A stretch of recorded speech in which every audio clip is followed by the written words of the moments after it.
All right, welcome to The Explainer. Today, we are literally stepping behind the curtain. We're going to reveal the hidden psychological architecture behind viral, high-trust financial content. You know, if you've ever found yourself just glued to a market analysis, completely captivated by the breakdown of an asset, I promise you, it wasn't an accident. It was highly engineered. Today, we're unpacking the exact strategic blueprint that master creators use to separate signal from noise and keep viewers engaged from the very first second all the way to the final warning. Picture this. You're opening up an analysis on a really highly debated asset, let's say silver. The creator doesn't just start with a casual, boring greeting. No way. Instead, they drop you right into the middle of a battleground. They tell you that one side of the room is whispering about a terrifying downside of $60. Instantly, your brain registers a threat. But then, right across the room, the other side is screaming about an extreme upside of $300. Suddenly, you aren't just looking at a chart anymore. You're looking at an emotional danger zone. The creator has forced you to realize that extreme outcomes are on the table, and not knowing the difference between the two, well, that could cost you dearly. So, here is our roadmap for today. We're going to cover the high engagement architecture, designing the perfect hook, building trust and retention, the master script template, and finally, the psychology of the viewer. But listen closely because there's one underlying signal buried in this template that most people miss entirely, and it changes everything. Okay, let's jump right into Section 1, the high engagement architecture. Look, you absolutely have to ditch the boring context. Seriously, nobody cares about a generic phrase like, "Today we are going to talk about silver prices." Instead, you have to frame the market as a high-stakes conflict. Say something like, "Silver is not giving you a normal market right now. It is giving you a test." That kind of language completely transforms the viewer from a passive observer into an active participant who is literally being graded by the market. It gives them a pressing, urgent reason to stay glued to the screen. And here's the crucial point. This high engagement architecture establishes early on that the biggest threat isn't market volatility at all. The real danger is what investors do before the price arrives. It's their own unprepared reactions. By shifting the focus away from the asset and onto the viewer's own behavior, the content suddenly feels deeply personal. Moving right along to Section 2, designing the perfect hook. Let's see how to lock in that attention. This is where things get super interesting.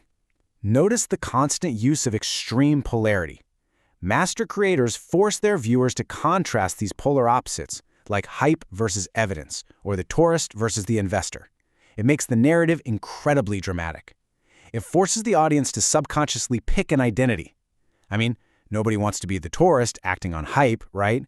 Everyone wants to be the smart investor acting on evidence. Now, to keep that investor engaged, you also want to trigger something called an open loop right at the start.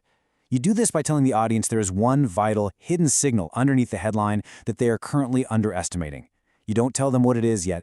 This builds instant curiosity, and honestly, it's 1,000,000 times more effective than just begging people to watch until the end. I love this line. The headline gets attention, the structure makes money. Dropping short, quotable lesson statements like this acts as a mental reset for the viewer's attention. It reminds them that a flashy hook is completely useless without a solid foundation, and it gives them something to hold on to as you start transitioning into the heavier data. Okay, let's dive into Section 3, building trust and retention. How do you sound wildly rational in a space full of noise? Well, to construct unshakable authority, you actually have to embrace moderation. The trick here is to present a bullish idea, say corporate treasury buying an asset, but then immediately rein it in. You warn the viewer that one single 10,000-ounce purchase does not break the global market. You state clearly, "I am not here to tell you to buy," and you remind them that a target is not a promise. Grounding your claims in official supply and demand data rather than wild rumors, that creates massive trust. And this leads us to a great rule of thumb. A price drop is not automatically a broken thesis. By establishing a memorable rule like this, you essentially control the panic. When the market inevitably pulls back, emotional viewers are going to react blindly. But you act as the voice of reason, reassuring them that sometimes the drop isn't the end of the world. It's just a violent market shaking out weak positioning. Let's jump into Section 4, the master script template. This is the ultimate playbook. You know, you can't just throw a bunch of facts at the wall and hope they stick. You have to logically guide the viewer. You start with your emotional hooks and open loops right at minute 0. Then, move straight into setting up the current market reality by minute 140, followed by a sober data reality check around minute 5. It's only around minute 11 that you introduce scenario math, before finally walking them through a stark assessment of the risks at the 15-minute mark. That balanced reality check is absolutely vital. By laying out the bull case, things like strong industrial demand and tightening mine supply, right next to the very real risks, like extreme price volatility or material substitution, you show viewers you are actually measuring the market objectively, not just blindly cheerleading. Check out this quote.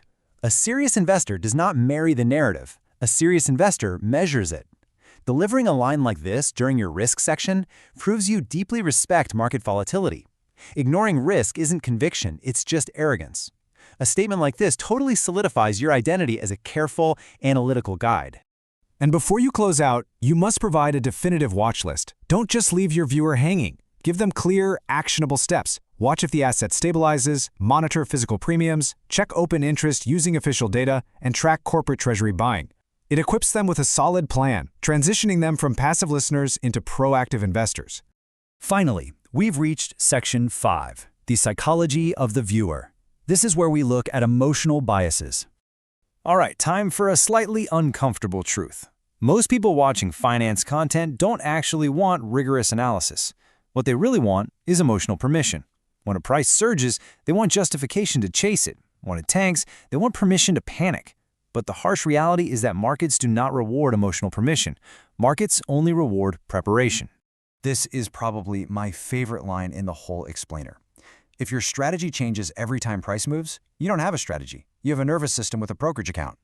Ouch, right? But it acts as an incredibly potent mirror, confronting the audience with the reality that a purely emotional reaction is the quickest path to failure. So, as we wrap this all up, when the market hands you a massive test, you have to ask yourself, where do you stand?